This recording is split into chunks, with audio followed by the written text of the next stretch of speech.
Hoy se me ocurrió empezar con una serie de breves videos que, aprovechando las vacaciones, digamos, nosotros vamos a retomar las clases del seminario de moneda medieval en la segunda mitad, en la segunda quincena de agosto, ¿sí? Así que hasta entonces, bueno, mientras tengamos un poquito de tiempo más libre, vamos a aprovechar para subir algunos videos, ya vieron, de otros temas y también algún video de reflexiones sobre la numismática. Y este primer video surge de algunos comentarios que me han hecho suscriptores, amigos, que, bueno, se preocupan también por el tema del precio de las monedas. Efectivamente, lamentablemente, sí, las monedas antiguas obviamente están subiendo mucho de precio. Las monedas antiguas tuvieron un bajón de precios muy importante en la década del 90, cuando había muchísimo material, mucho material disponible, y después, a partir del 2001, 2002, 2003, en buena medida de la mano también del valor de las monedas internacionales, del dólar, del euro, etcétera, que fueron devaluando, obviamente el precio de las monedas antiguas, arqueológicas, podríamos decir, monedas griegas, romanas, bizantinas, pero también monedas orientales, etcétera, ha ido subiendo. Eso es así. Y va a subir muchísimo más. De hecho, si ustedes miran la cotización, digamos, de las monedas antiguas, de los resultados de los remates, etcétera, van a ver que hay un salto importante a partir del 2002, 2003, empieza a haber un salto importante. Otro salto importante después de la crisis de los subprime, en que va a haber emisiones enormes tanto de la Reserva Federal como del Banco Central Europeo para tratar de paliar esa crisis, digamos. Y ahora, obviamente, con la pandemia del año 2020, en que todos los bancos centrales del mundo están en tasas de emisión récord, digamos, obviamente prepárense porque claramente se vienen épocas de alta inflación. Yo les diría que esperen ver la onza de oro a $4.000, una cosa así. Y de la mano de eso, mucho más todavía, acrecentado todavía más en el caso de las monedas antiguas, precios mucho más altos para las monedas antiguas. ¿Por qué? Porque básicamente las monedas antiguas no solamente están ligadas a la devaluación del dólar y del euro, que está reflejado en buena medida en el aumento del valor de la onza de oro, sino que además, a diferencia del oro, que básicamente es una commodity que se produce, digamos, se extrae, y que conforme sube el precio del oro se pueden reabrir minas que son más caros de extraer el oro, pero que pasa a ser rentable abrirlas. En cambio, las monedas antiguas son un suministro que se va agotando. Cada vez hay menos, cada vez se encuentra menos. Es lógico, digamos. No se fabrican más. Con lo cual, digamos, no es que hay minas de monedas antiguas que resulta más caro extraerlos y si sube el precio entonces se extraen más. No es como el oro, digamos. Es más complicado que el oro. Con lo cual, digamos, a todo eso se va sumando restricciones que van creciendo. Ya voy a dedicar un video a ese tema, alguna reflexión a ese tema, pero se van sumando restricciones que van creciendo en algunos países, un lobby arqueológico, digamos, que trata de perseguir el coleccionismo, sin entender que obviamente que sin numismáticos no hay numismática, sin coleccionistas no hay numismática, eso desde ya, ¿no? Y esto voy a dedicar un video justamente a reflexionar sobre eso. Pero ahora vamos con lo que yo he visto que les preocupaba a algunos de los suscriptores, de los amigos que siguen este canal. De todas maneras, quiero que entiendan que las monedas romanas, griegas, las monedas antiguas, las monedas arqueológicas, siempre van a ser baratas. En el sentido de que, en realidad, si ustedes miran, en el Renacimiento, los que coleccionaban monedas griegas, romanas, eran los príncipes. ¿Sí? No eran simplemente ni siquiera gente rica solamente, eran los aristócratas, ¿sí? Los duques, los grandes duques, los príncipes, los condes. ¿Sí? Las colecciones, grandes colecciones de monedas romanas, por ejemplo, de los Gonzaga, de la reina Cristina de Suecia, etcétera, etcétera. Eran príncipes, digamos. Recién, en fechas más recientes, recién en el siglo XIX, con el ascenso de la clase media, de la burguesía, etcétera, empezó a haber una cierta disponibilidad de gente que pudiera efectivamente coleccionar monedas. Otro lindo tema para hablar, ¿no? Y recién en las décadas del 50 y del 60, después de que en la Segunda Guerra Mundial el detector de minas, digamos, fue readaptado como detector de metales, obviamente ahí empezó a haber mucho más material disponible y gente común, gente de ingresos medios, como uno, como yo, por ejemplo, que no soy rico ni mucho menos, pudimos acceder al coleccionar monedas antiguas, digamos. Y al mismo tiempo no hay que verlo tampoco como algo negativo, porque siempre va a haber monedas para comprar. No sube todo al mismo ritmo, siempre va a haber cosas en las cuales se va a poder coleccionar y lo esencial es simplemente plantearse qué es lo que uno puede coleccionar y quiere coleccionar. Y básicamente ya vieron que un sestercio de Calígula puede costar $120 o $140, digamos, o puede costar, bueno, una de las monedas más caras de bronce que se vendió fue un sestercio de Calígula, que se vendió por $500,000 de francos suizos. Así que no hay límite, digamos. Y ese mismo sestercio de Calígula, que se vendió por $500,000 de francos suizos, en mal estado, que es el de las 3 hermanas, que yo le mostré que lo tengo en mi colección, en mal estado, un estado más humilde, lo puede tener una persona cualquiera como yo. O sea, que básicamente, si ustedes quieren un sestercio de Calígula, lo pueden tener. Pueden hacer el esfuerzo y tenerlo, no lo van a tener de lujo. Si ustedes quieren una moneda de lujo, van a poder tener una moneda más humilde, no un sestercio de Calígula en calidad de lujo, pero pueden tener una moneda de Constantino el Grande en calidad de lujo y no les va a salir una fortuna tampoco. Y si quieren tener, ahora, ustedes también, tampoco Borromeo, ¿no? Tampoco el nene mi caprichoso, que quiero tener un sestercio de Calígula y además lo quiero sin circular, lo más probable es que le terminen ensartando una falsificación. O sea, es así. Obviamente, si hay algo que está clarísimo, es que pocas cosas, como las monedas antiguas, valen lo que cuestan.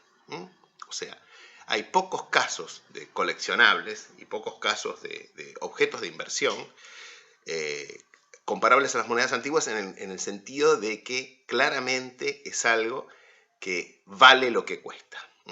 No, ahí no hay discusión. O sea, cualquiera sabe que si tiene un sestercio de Calígula sin circular o extremely fine o lo que sea, que está perfecto, que como yo les decía, como decía mi amigo Coco Derman, lo único que se puede discutir es el precio, digamos, estamos teniendo un montón de plata en la mano. Eso es indiscutible. No hay ningún otra, yo creo que no hay ningún otro área del coleccionismo o incluso ninguna otra área de la inversión en la cual tengamos tan en claro que estamos tocando dinero, digamos, ¿no? Que es justamente el coleccionismo del dinero. Y en eso yo les diría que véanlo como un aspecto positivo.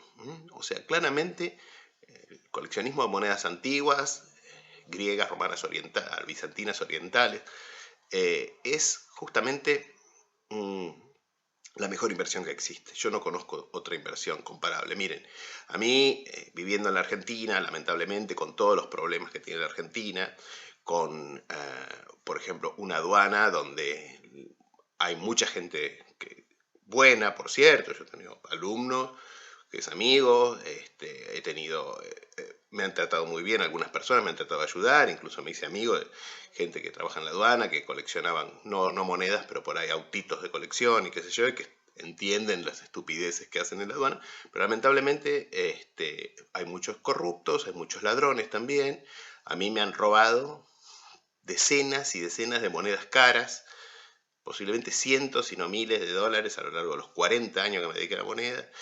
Obviamente he comprado muchas monedas falsas también, probablemente cientos, si no miles de dólares a lo largo de 40 años, imagínense, que me dediqué a la moneda, a coleccionar, a estudiar, a publicar artículos, libros, a clasificar monedas, a colaborar generalmente gratuitamente con museos.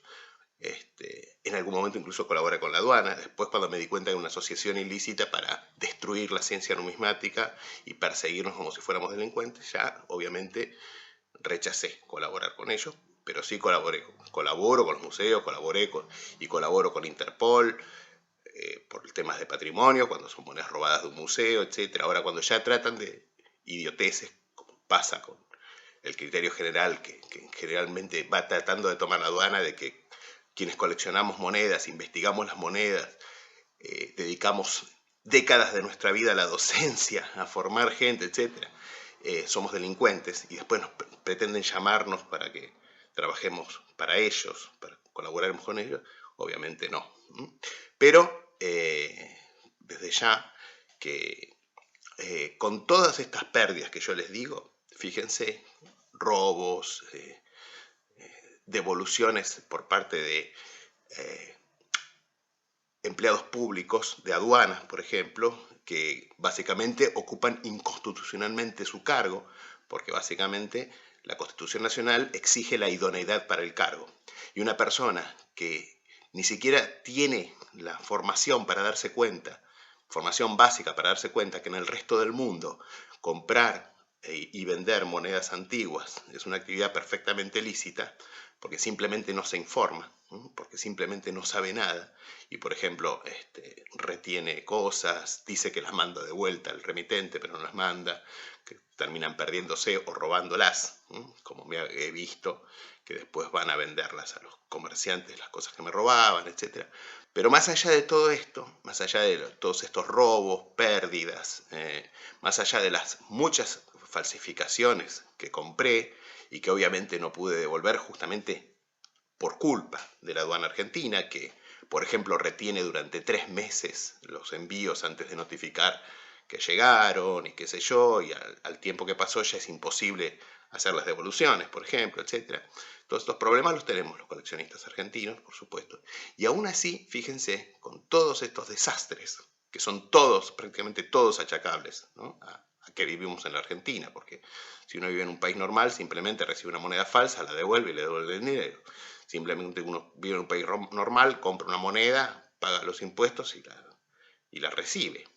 O sea, impuestos razonables además, no el 100% de las cosas que cobran acá, ¿no?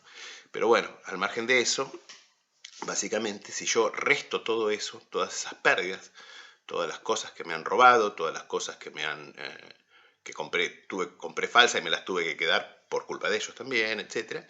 Sin embargo, mi colección, restando incluso esas pérdidas, aún así vale 4 o 5 veces más de lo que yo la pagué, por lo menos.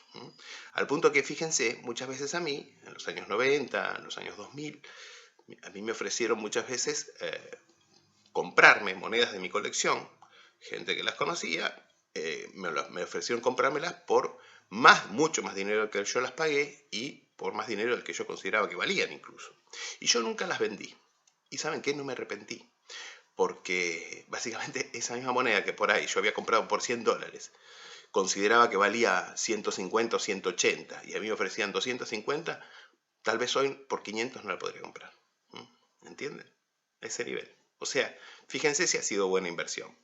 Así que comparen, por ejemplo, se puede comparar incluso la colección de monedas antiguas, arqueológicas, beneficiosamente con prácticamente cualquier inversión que yo conozca. Porque si ustedes comparan, por ejemplo, con el arte, bueno, ustedes tienen que, por empezar, ustedes pueden hacer una colección muy interesante, muy decente y con buen valor de inversión, coleccionando monedas bastante económicas, antiguas. Pueden coleccionar muchas cosas económicas que se pueden coleccionar. No necesitan coleccionar sestercios de Calígula sin circular o coleccionar, obviamente, que las monedas más caras son las que más se valorizan, eso desde ya. Pero ustedes no necesitan coleccionar áureos de los 12 Césares sin circular, ni nada de eso para hacer una buena inversión, ¿eh? No crean. Yo, por ejemplo, no tengo muchas monedas de lujo en mi colección. O sea, mi colección no es ni remotamente una colección de monedas de lujo. Tengo monedas, tengo muchas, eso sí, pero tengo monedas en general que son monedas históricamente importantes, etcétera, pero nunca apunté a tener una colección hiper selecta. Entonces ustedes pueden coleccionar muchas cosas, comprar monedas de buena calidad y hacer una excelente inversión con relativamente poco dinero. Que si ustedes, por ejemplo, fueran a invertir al mercado del arte con esas sumas, con las sumas de inversión que ustedes podrían a lo sumo comprar la labor terapia de alguien, ¿me entienden? O sea, porque básicamente el arte que se valora, el arte, es mucho peor que la numismática en ese sentido. O sea, hay cosas que valen miles de cientos de miles y millones de dólares, y después hay cosas que no valen nada de nada, ¿sí? O sea, que son, como les digo, en realidad son la labor terapia de alguien, ¿sí? O sea, no sé cómo explicarse. La labor terapia es como algo que alguien hace como terapia, digamos, ¿no? una actividad. Entonces, básicamente, la numismática, ustedes pueden comprar cosas muy serias, muy interesantes, incluso científicamente importantísimas, y no gastar enormes sumas de dinero, por ejemplo, con las monedas antiguas estoy hablando.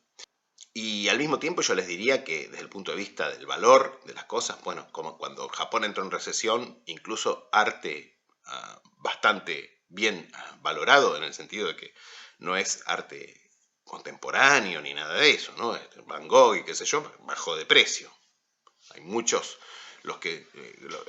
la ola de prosperidad de Japón, que en un momento llegó a tener un nivel de ingreso que era, no sé, como el doble de Estados Unidos, qué sé yo, y gastaba mucho en arte. Bueno, cuando Japón entró en recesión en 1990, los precios del arte empezaron a bajar. Y después, con el tema del arte contemporáneo, que fue la segunda oleada, que básicamente yo lo llamo arte no contemporáneo, sino arte masturbatorio, que básicamente es decir, como no hay ningún Rembrandt en venta, ni ningún Van Gogh, yo digo que esto es lo mejor que hay. Entonces compro estas cosas, ¿no? Damien Hirst y qué sé yo. Bueno, esas cosas ya se pinchó por todos lados, porque básicamente hay mucha gente denunciando. Incluso acá en YouTube hay un canal muy famoso de un andaluz que es muy, muy inteligente, que básicamente denunció y destapó cómo es todo el negocio del arte contemporáneo, digamos, y cómo además muchos de estos artistas, entre comillas, que son hipermillonarios, de hecho, hacen ofertas en las subastas donde se subastan sus cosas. O sea, toda una tramoya muy sucia que se está conociendo, que se está... y bueno, todo eso, digamos, básicamente es una cosa que yo digo, hay que preguntarse si todo ese arte contemporáneo que se ha estado vendiendo y sin embargo ha empezado a hacer agua, por cierto, en los últimos años, pero que se ha estado vendiendo a precios totalmente ilusorios, totalmente ridículos, va a tener algún valor algún día.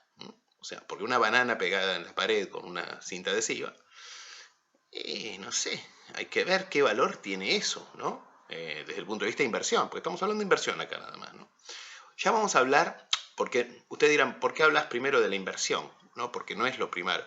No es lo importante, pero para que ustedes entiendan que el tema de la inversión no es lo importante, primero tengo que empezar hablando por esto. En una segunda reflexión voy a hablar del coleccionismo, de lo que sí es importante del coleccionismo, y ustedes van a entenderlo. Pero se van a dar cuenta al final de esta reflexión. En segundo lugar, yo les diría que es comparable favorablemente. Yo les digo, para mí el coleccionismo de monedas antiguas, arqueológicas, es superior a todo. O sea, es comparable favorablemente con cualquier cosa. Fíjense también con lo que es la memorabilia generacional, por ejemplo, los que compran los juguetes de su infancia, los que compran... Que me dicen, no, pero fíjate que en realidad el que compró la Estrella de la Muerte de la Guerra de las Galaxias, edición 1977 en la caja original, eso se valorizó mucho más que las monedas. Bueno, sí, está bien. El tema es el siguiente. Las cosas, ese clase de cosas tienen valor para la generación para la cual tiene un significado. ¿Sí? ¿Qué quiere decir? Que fíjense, cuando yo era chiquito, bien chiquito, en los años 70, 80, se coleccionaba, una de las colecciones más así en boga eran las muñecas de porcelana, que tenían un valor impresionante. Había muñecas de porcelana que se vendían por millones de dólares. Y yo no digo que no valgan nada ahora, porque hay coleccionistas de juguetes, que son gente muy seria que colecciona juguetes y valora los juguetes en función de su valor artístico, de su rareza, como lo hacemos nosotros con las monedas también.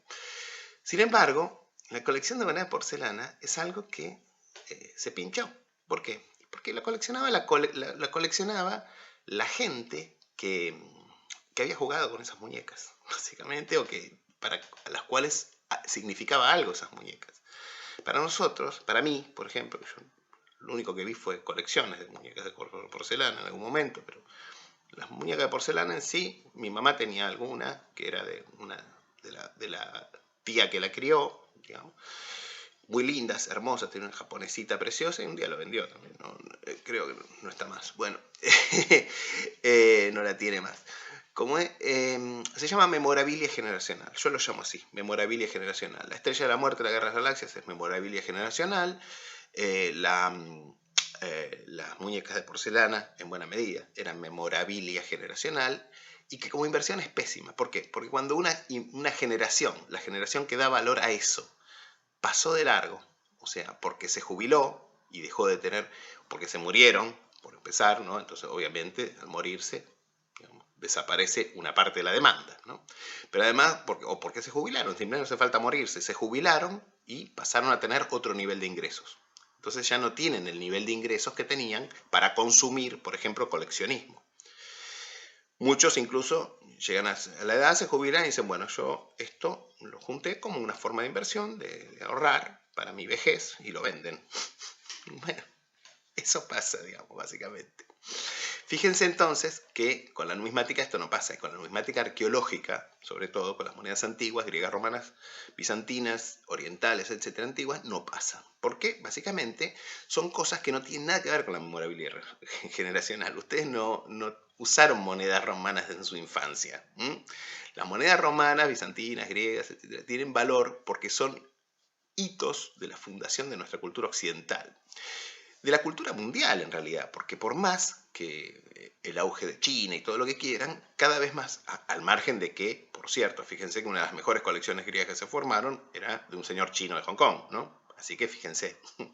Pero además de eso, digamos, el aspecto de que estas cosas son atemporales, por eso se las llama clásicas, ¿sí? Pero clásicas en el sentido no clásico porque me gusta a mí, porque yo cuando era chico me gustaba, digamos. No, son clásicos de verdad.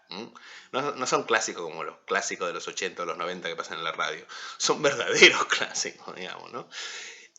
Así que fíjense entonces, eso tiene un valor atemporal. De hecho, cuanto más se globaliza la cultura en esta era, cada vez más importancia tienen esas cosas.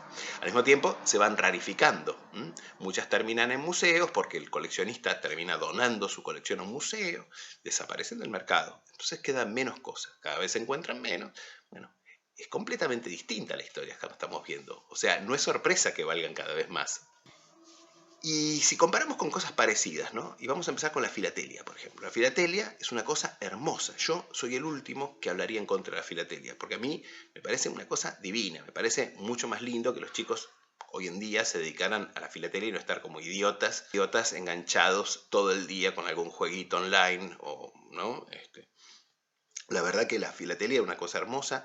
Yo jamás hablaría en contra de la filatelia, porque además yo fui filatelista y en cierto modo tengo un corazoncito filatelista. Yo durante muchos años, cuando era chico, hasta los 17, 18 años, yo coleccionaba.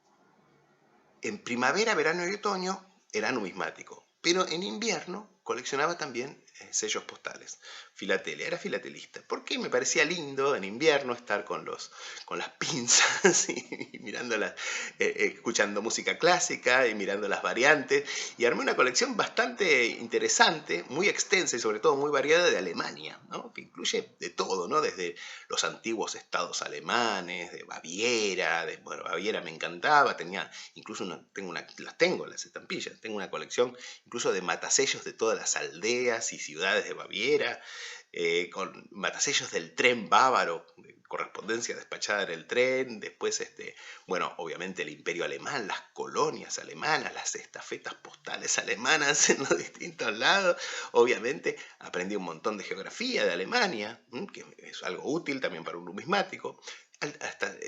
Hasta cierto punto considero incluso la filatelia como una especie de rama de la numismática. Acá, sí, los filatelistas se van a enojar conmigo, pero en buena medida también es un valor emitido por el Estado, digamos, como el papel moneda, como las monedas mismas, digamos, ¿no?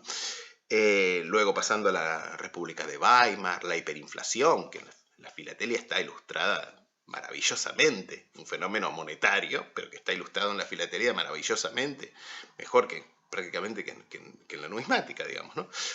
Luego, bueno, la estabilización, el Tercer Reich, el auge, el surgimiento del nazismo, la Segunda Guerra Mundial, donde aparecen los hechos, las armas, ¿no? Las operaciones militares, prácticamente uno está viendo casi los titulares de la guerra, pero obviamente los titulares oficialistas, digamos, del régimen, ¿no?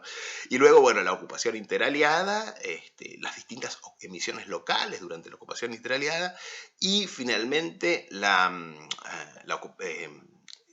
República Federal Alemana y la República Democrática Alemana, incluso también Berlín. Bueno, hermoso, a mí me parecía hermoso, los sellos postales todavía los tengo, incluso tengo una cosa que es maravillosa, porque básicamente unía mis dos intereses, digamos, que era la filatelia alemana y la moneda romana, porque tengo una postal cursada justamente, con matasello y todo, y con sello, que incluye una moneda romana encontrada en Köln, en Colonia. Bueno, en fin, todo esto por eso nunca jamás yo hablaría en contra de la filatelia. Pero fíjense, también tiene un aspecto de memorabilia generacional. Si ustedes se ponen a pensar, quienes tienen mi edad, más o menos entre 40 y pico, 50 y pico de años, nuestros padres eran todos filatelistas. Porque fíjense, cuando nuestros padres eran chicos, todo el mundo era filatelista. En mi ciudad, en Buenos Aires, había una calle de los filatelistas, en el microcentro porteño, y después había una filatelia por barrios como mínimo. En algunos barrios había varias filatelias. De hecho, cuando yo era chiquito, cuando iba camino al colegio, pasaba por la librería papelería para comprar los útiles para el colegio y ahí te vendían sellos postales también. O sea que cuando yo era chico todavía había coleccionismo de filatelia. Bastante, muy divulgado. Y en el kiosco de diarios también, el Tano, el italiano que estaba en el kiosco de diario, también te podía vender series de estampillas, o sea, de sellos postales. Era algo muy popular todavía, o relativamente popular, no a nivel de los años 40, 50, posiblemente el apogeo, digamos, la filatelia fue en los años 40. No había televisión, no había, y sobre todo, fíjense que era una cosa cotidiana.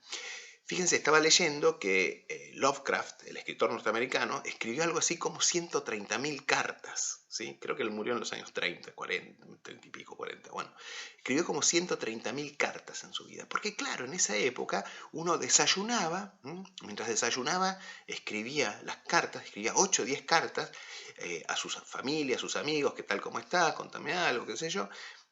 Incluso gente que vivía en su propia ciudad, ¿no? Y después, bueno, terminaba de desayunar, iba a pasear al perro, agarraba las cartas, les pegaba las estampillas, que las tenía en su casa, compraban estampillas para tener en su casa, les pegaba las estampillas, salía a pasear al perro y mientras iba paseando al perro, las tiraba en un buzón. No sé si ustedes saben lo que es, en Buenos Aires todavía quedan algunos, pero son reliquias, digamos, ¿no? Bueno, y ahí tienen, ¿ven? O sea, era una cosa cotidiana. Entonces todo el mundo tenía estampillas, todo el mundo sabía lo que era una estampilla, todo el mundo... Es más, era una imagen auspiciosa, una imagen positiva. Uno recibía la carta con la estampilla pegada. Y de hecho, fíjense que es muy raro encontrar sellos postales despegados de la carta. Porque si ustedes van a sellos de los años 50, 40, 30, qué sé yo, están todos despegados porque todo el mundo coleccionaba. Porque básicamente, salvo que fuera la carta en la cual el novio se le declaró a tu abuela y que tu abuela la guardó intacta, la carta con la estampilla y todo, digamos, todo el mundo coleccionaba, todo el mundo despegaba, todo el mundo sabía cómo despegar las estampillas para intercambiarlas, para hacer cambiadas, para hacer trueque con los amigos, para coleccionarlas, ¿no? Por supuesto, y ni hablar de las estampillas que venían de otros países, ¿no? Pero bueno, ¿qué pasa? Que yo ahora le muestro una carta, una estampilla, mejor dicho, un sello postal a un chico que tiene 15, 16 años, y en muchos casos no le representa nada, no quiere decir nada, porque primero se inventó el teléfono, lo cual obviamente hizo innecesario que la gente escribiera 8 o 10 cartas por día, y después se inventó Internet, y se inventó el email. ¿Quién escribe hoy una carta y le pega una estampilla? Nadie. Entonces, básicamente, para la generación actual, una estampilla no significa nada. Por más que hay, por supuesto, todavía queda mucho y yo creo que va a tardar mucho en decaer realmente la filatelia. No va a desaparecer de un día para el otro, por cierto, porque tiene más de un siglo y medio de historia. Sin embargo, claramente, digamos, es algo que va en decadencia, lamentablemente, tristemente lo digo, ¿eh? Ojo, no lo digo como diciendo, no, la numismática es mejor. No, obviamente, para mí, por supuesto que la numismática es una ciencia, digamos, ¿no?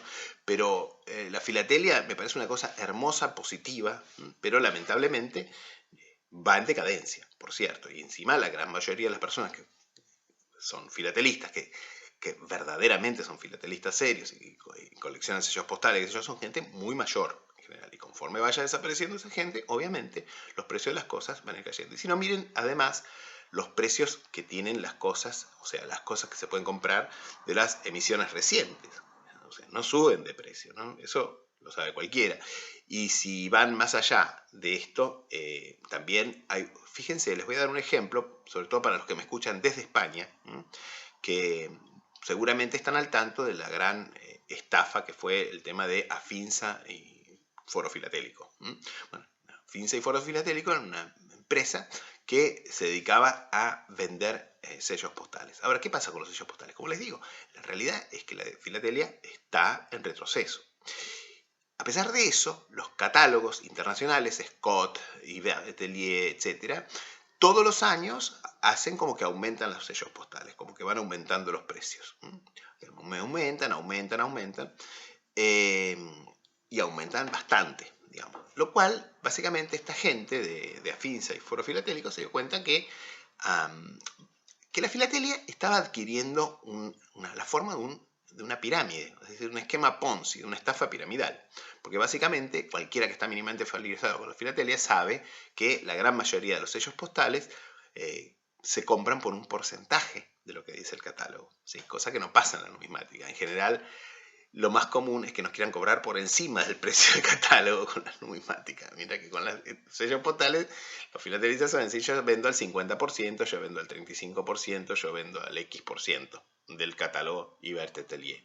Sobre todo en la Argentina, ya de cuando yo era chico, el valor del sello usado era un porcentaje mucho más bajo que el del nuevo, porque no tenía valor de cambio, digamos, de divisa. Y era un porcentaje ínfimo en relación al valor de catálogo. Con lo cual, básicamente, esta gente, Afinsa, yo de hecho en los años 90, 2000, compré monedas, porque Afinsa también se dedica a vender monedas no caras. Y le compré a Afinsa varias monedas muy interesantes. Le compré, por ejemplo, algún denario republicano, algún antoniniano lindo, todas monedas limpiaditas, pero bien limpiadas y en muy linda calidad, bien acuñadas, bien conservadas. Le compré algunos dirgen, pero no españoles, sino omeyas del califato omeya de Damasco. Muy buena calidad, muy lindos, hermosas monedas, muy buen precio, muy buen precio. Sin embargo, el negocio central de Afinsa y Foro Filatélico era la filatelia. Y básicamente lo que hacían ellos era vender filatelia, pero con pacto de retroventa. ¿Qué quiere decir? Que ellos le vendían la filatelia a gente que no sabía nada de filatelia, que no tenía el más mínimo interés en la filatelia, ¿sí? Al punto que le decían, no, ustedes compran, lo que hacen es comprar un contrato, ustedes están comprando estos y estos sellos y quedan en depósito acá. O sea, no tienen ni por qué interesarse en la filatelia, no tienen ni por qué mirarlos los sellos, ¿sí? Y al vencido tal plazo, nosotros se los recompramos a ustedes con un 8% de más, con un 6% de más, que era más o menos el doble o el triple de lo que pagaban los bancos. Bueno, obviamente que en algún momento todo esto saltó y básicamente era una estafa, porque en realidad los sellos no se estaban valorizando a ese nivel.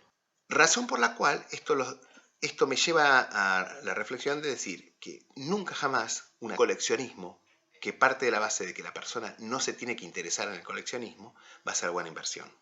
¿Por qué? Ya vamos a verlo, y esto lo voy a discutir en otro video de reflexión. Lo central es justamente interesarse, y lo central es justamente desarrollar la astucia, desarrollar las series de competencias que nos hacen coleccionistas serios. Esa es la base esencial para cualquier colección. Y si finalmente comparamos con lo único que puede compararse en nivel de rentabilidad como inversión para mí de la numismática, es que es con la numismática moderna, digamos, es decir, con la numismática por países. En buena medida, la numismática medieval es un poco, obviamente, el nexo entre estas dos cosas. ¿Por qué? Porque, bueno, la numismática moderna, la numismática por países, básicamente está extremadamente vinculada a la economía de ese país. Es decir, las monedas de un país son primariamente coleccionadas en el país que las emitió, ¿sí? O sea, las monedas argentinas se coleccionan preferentemente en Argentina, las monedas norteamericanas se coleccionan preferentemente en Estados Unidos, las monedas españolas se coleccionan preferentemente en España, etcétera, etcétera, etcétera. Y así con las portuguesas, las brasileñas, las peruanas, las mexicanas, etc.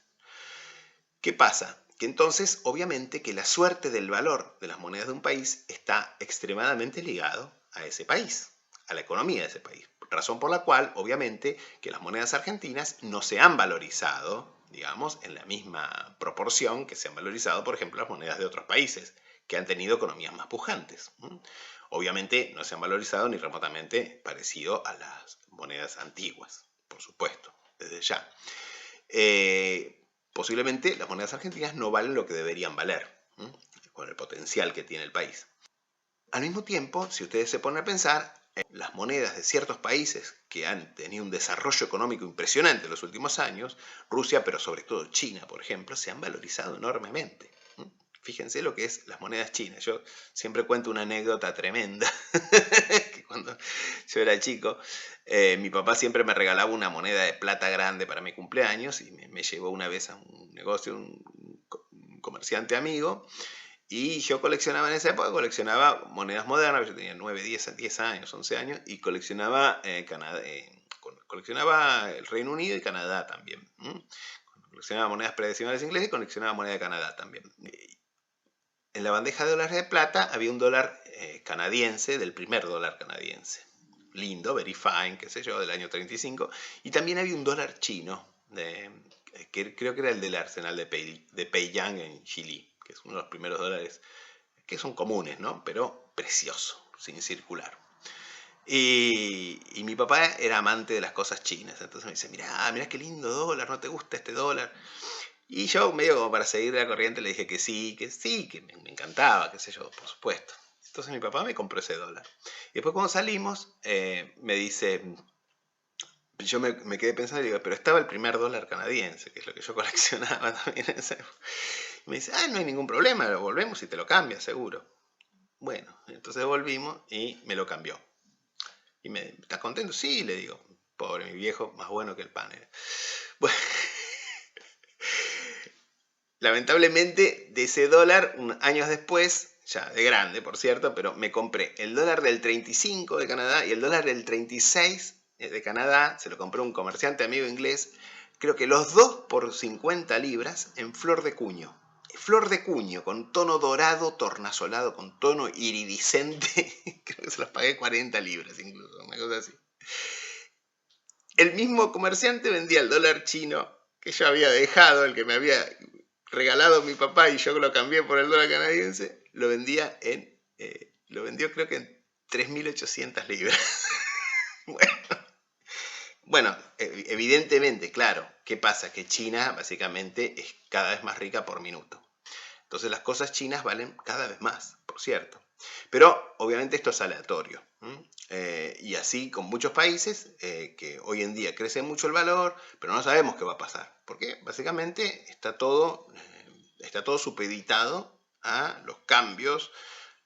China ha practicado la política del hijo único y ya se sabe que esto va a ser un verdadero colapso económico en algún momento. O sea, no tenemos por qué pensar que esta tendencia va a seguir. Al contrario, es muy probable que se revierta.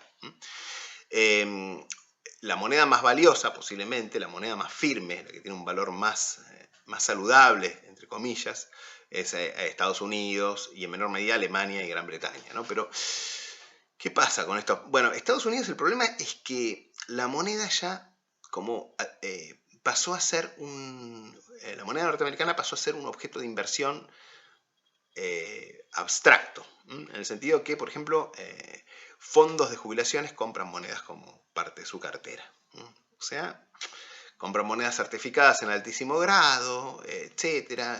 Bueno, digamos que las monedas modernas se pueden graduar, digamos, con una exactitud matemática prácticamente, con lo cual en sí, digamos, no hace falta mucho conocimiento, más allá de que uno compra la moneda certificada por una tercera parte.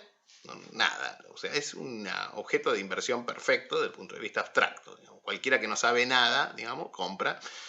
Y esto pasa con la moneda norteamericana, con lo cual, digamos, hay un factor que ya es ajeno al coleccionismo.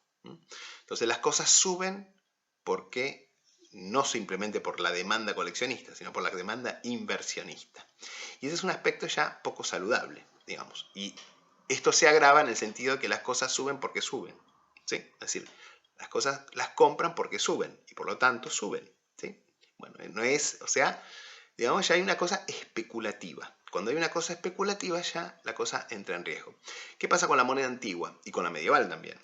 La moneda oriental, etcétera, que no es tan simple invertir con ella, digamos, no es tan simple que una persona que no conoce del tema mucho, que no ha desarrollado sus collecting skills, sus capacidades especiales de coleccionista, efectivamente puede invertir, porque básicamente la moneda antigua no se puede graduar simplemente con un grado abstracto, es decir, esto es Very Fine 35 o esto es AU 55 o esto es MS 63, sino que entran a jugar un montón de aspectos muy sutiles, como puede ser, por ejemplo, la calidad artística de los cuños, la conservación, no solamente, pero también la porosidad, la calidad del golpe de acuñación, la calidad de la pátina, la calidad del color, etcétera, etcétera, etcétera, etcétera, etcétera, etcétera. Un larguísimo etcétera que va más allá del grado abstracto de conservación, el atractivo ocular, básicamente, ¿no? En buena medida. Que es lo que en verdad da mucho valor a las monedas, sobre todo a las monedas de alto valor, por cierto. Entonces, básicamente, los inversionistas tratan de no meterse con las monedas antiguas. Y esto lo mantiene como un hobby mucho más saludable y también como una inversión mucho más saludable. Con respecto a las monedas medievales están a mitad de camino entre una y otra cosa. Porque las monedas medievales casi no hay coleccionistas de monedas medievales. Los coleccionistas de monedas medievales, como la mayor parte de los coleccionistas de las monedas islámicas, por ejemplo, son académicos. O sea, son gente que generalmente son investigadores, son estudiosos.